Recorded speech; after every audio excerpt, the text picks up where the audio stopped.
სივზივაძის და მიქაუტაძის დუბლები. რატომ არ იყო კვარაცხელია ძირითადში? რა ბედიელით მეცის ქართველებს და საქართველოს ჩემპიონატის გამორჩეული ტური. დავიწყოთ გერმანიიდან, სადაც ბუდუ ზივზივაძემ ოცნება აისრულა. ალიანს არენაზე დუბლი შეასრულა და ჰაიდენჰაიმს ბაიერნთან ქულა მოაპოვებინა. აღსანიშნავია, რომ ეს შეხვედრა 3-3 დამთავრდა. თუმცა ბაიერნმა ანგარიშის გათანაბრება დამატებულ მეათე წუთზე შეძლო. მანამდე კი ჰაიდენჰაიმი ბაიერნს ბუდუს მეორე გოლით უგებდა. აღსანიშნავია ისიც, რომ ზივზივაძემ ბაიერნის წინააღმდეგ პირველად ითამაშა და შეიძლება ითქვას, რომ კარიერის ერთ-ერთი საუკეთესო შეხვედრა ჩაატარა. ასეთი დიდი გუნდებისთვის გოლის გატანაზე რომ ბავშვობიდან ოცნებობდა, ეს მოკლედ ზივზივაძემ შეხვედრის შემდეგ თავად აღნიშნა. მნიშვნელოვანია ისიც, რომ ბუდუმ ბუნდესლიგის ზედიზედ მეოთხე შეხვედრაში გაიტანა. შესაბამისად, მის ანგარიშზე ბოლო 4 შეხვედრაში 5 გოლია, რაც დამეთანხმებით, რომ შესანიშნავი მაჩვენებელია. სამწუხაროა ის, რომ ქართველის გუნდი 23 ქულით სატურნირო ცხრილში ბოლო ადგილზეა და ჰაიდენჰაიმს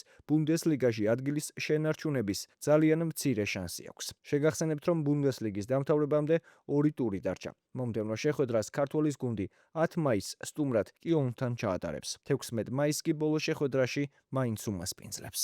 ბუდუს მსგავსად დუბლი შეასრულა გიორგი მიქაუტაძემაც. ლა ლიგის 34 ტურში ვილიარეალმა ლევანტეს უმასპინძლა და 5-1 დაამარცხა. მიქაუტაძეს მორიგი კარგი თამაში ჰქონდა და შესაბამისად ამ შეხვედრის საუკეთესო ფეხბურთელადაც დასახელდა. შეგახსენებთ, რომ მიქაუტაძეს ლა ლიგის 29 შეხვედრაში 11 გოლი და 5 საგოლე პასი აქვს. ვილიარეალი კი 68 ქულით მესამე ადგილზეა და ამ მონაცემებით ჩემპიონთა ლიგის ჯგუფურ ეტაპზე თამაში გარანტირებული აქვს. ქართველის გუნდი მომდევნო შეხვედრას 10 მაისს სტუმრად მალიორკასთან გამართავს. ლიგა 1-ში კი კვარაცხელიას პარი სენ-ჟერმენმა ლორიანს უმასპინძლა და ფრედ 2-2 ითამაშა. თუმცა აღსანიშნავია, რომ ამ შეხვედრაში ლუის ენრიკემ ლიდერების ნაწილი დაასვენა, მათ შორის ქართველის შემტევიც. ეს კი ბუნებრივია, რადგან ქართველის გუნდს 3 დღეში უმნიშვნელოვანესი შეხვედრა ელის მიუნხენში, სადაც ჩემპიონთა ლიგის ნახევარფინალური ეტაპის მეორე შეხვედრაში ბაიერნს დაუპირისპირდება.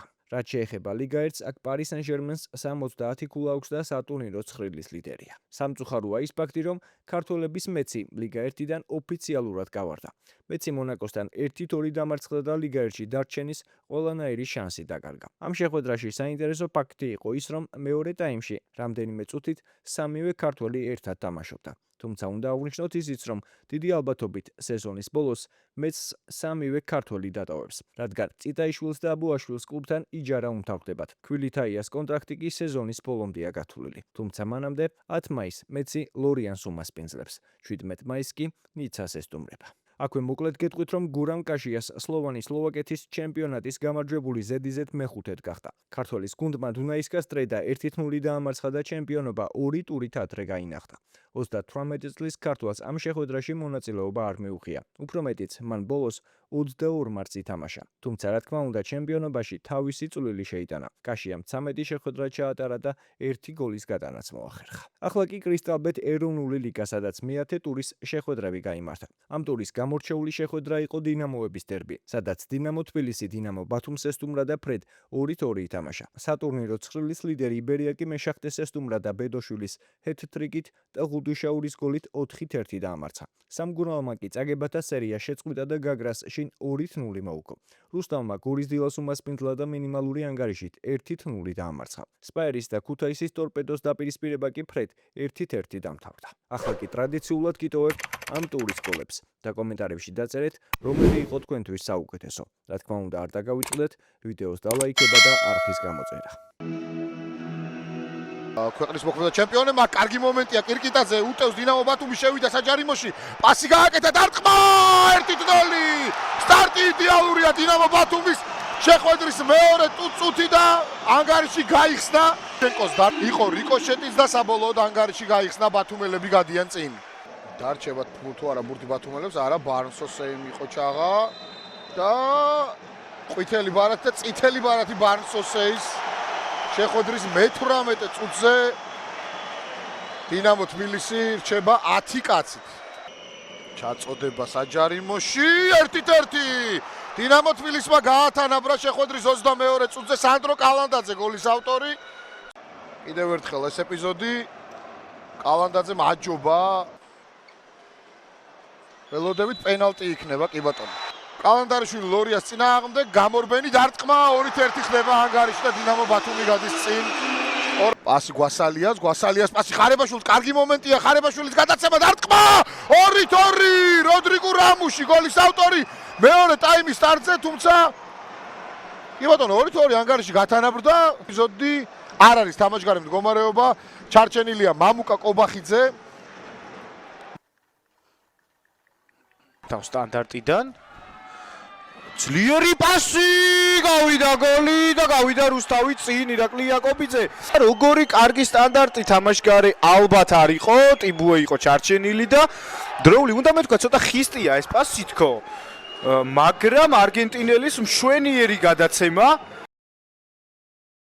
წრეს რაც შეეხება სახიფათო იერში შეიძლება გატანა დარტყმა და ანგარიში გაიხსნა ძალიან სწრაფად უკვე მე-6 წუთზე სპაერის ფეხბურთელებმა შეძლეს გოლის გატანა და იქ შეცდომა რა თქმა უნდა ორ ფეხბურთელს შორის აღმოჩნდა ლაშა კოხრეიძე ძალიან კარგად გავიდა და შორეულ კუთხეში ზუსტად დაარტყა აქ უკვე ჩემს მიერ ნაკებმა ფილიპ კლეიჩმა ვერაფერი ვერ შეძლო და ვერ მოახერხა ბურთის აღება კიდევ ერთი კარგი გადაცემა გაგრძელება რა იქნება გაგრძელება კარგია ჯერჯერობით დარტყმა და 2-0 თამაშგარე კიდევ ერთხელ მეორედ არ ითვლება სპაერის გოლი თამაშგარის გამო მაგრამ კიდევ უფრო კარგი პასიც გააკეთა უნდა დაუბრუნონ კიდევ ერთი გადაცემა დასარტყმელი ამ პოზიციიდან დარტყმა და გავიდა გოლი ბასილაძე გატანილი გოლის ავტორი მაგრამ თანაავტორად თამამად შეგვიძლია და ძალიან დიდი დოზით მივიჩნიოთ არაბიძე რომელმაც ყველაფერი გააკეთა იმისათვის რომ აი ეს გოლი გასულიყო საგოლე გადაცემა არაბიძე იყო ბოლოს თუ აღარ მახსოვს დინამიური ეპიზოდი იყო მოდი დავაკვირდეთ ნახავთ კი არაბიძეა რა თქმა უნდა საგოლე გადაცემის ავტორი მეხუთე საგოლე გადაცემა გიორგი არაბიძის შვენიერი მაჩვენებელია მაგრამ აი ეს თლიანი ეპიზოდი არაბიძის თამაში აღსანიშნავი და თქვენ შეაფასეთ ამაზე მხოლოდ შეგვიძლია ვთქვათ რომ ძალიან კარგი პერფორმანსი იყო არაბიძეს და ბასილაძემაც დაუფასა. ნახოთ ამ ჯარიმას რა მოყვება. სახიფათო ჩაწოდება დამუშავებული კომბინაცია დარტყმა და ანგარიში იხსნება. მოახერხა ირაკლი ჯანჯღავამ გოლის გატანა 1-0 სამგურალი გადის წინ. დაბრუნდა ირაკლი ჯანჯღავა ძირითად შემადგენლობაში და აქ უკვე მოახერხა მშვენიერი გათამაშებული კომბინაციის შემდეგ გოლის გატანა. თავის კარიერა მას გატარებული რა კარგი შანსი და ბრწყინვალე თავი ამ შემთხვევაში უკვე კლაუდიო სებოლინია გაცილებით რთული ეპიზოდიდან ახერხებს გოლის გატანას გამოეყენები და გამოიყენა კიდევ ერთხელ განმეორებით ყველას აჯობა და ბრწყინვალე თავი შემოგთავაზა ეს უკვე ნიშნავს რომ გაგრამ საკმაოდ რისკიანადაც უნდა გადაინაცვლოს შეტევაში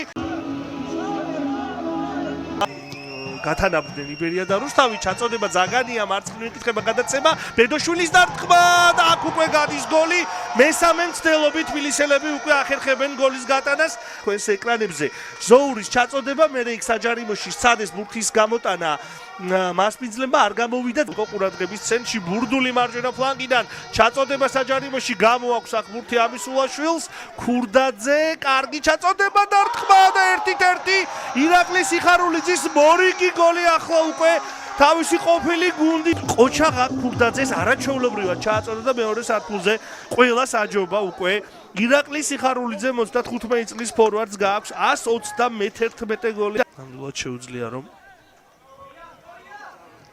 ერთ-ერთ თავარ ფეხბურთელად იქცეს როგორც იბერიასთვის ასევე საქართველოს ნაკრებებისთვის აქ ეპიზოდი იქნება იბერიელთა შესრულებით და გატანილი გოლის ავტორი ხდება ანდრია ბარტიშვილი მისი სადეშვილს ეს გოლი კიდევ ერთხელ განმეორებით ეს შეტევა არანაირ თამაშგარი აქ არ იყო გაითავისუფლა თავი და არა გუდუშაურმა მოახერხა გატანა ამ ეპიზოდში აბა ნახოთ განმეორებით ხო, გუდუშაურმა და თანაგუნდელი მე სწორედ კუცია მიუახლოვდა საჯარიმოს, კარგად აჭრა ბურთი, კარგი ჩაწოდება დარტყმა და ბრწყინვალე გოლი, რომელიც გააქვთ თბილისელებს ვახო ბედოშვილის დუბლი დღევანდელ შეხვედრაში. განავითარა მოვლენები.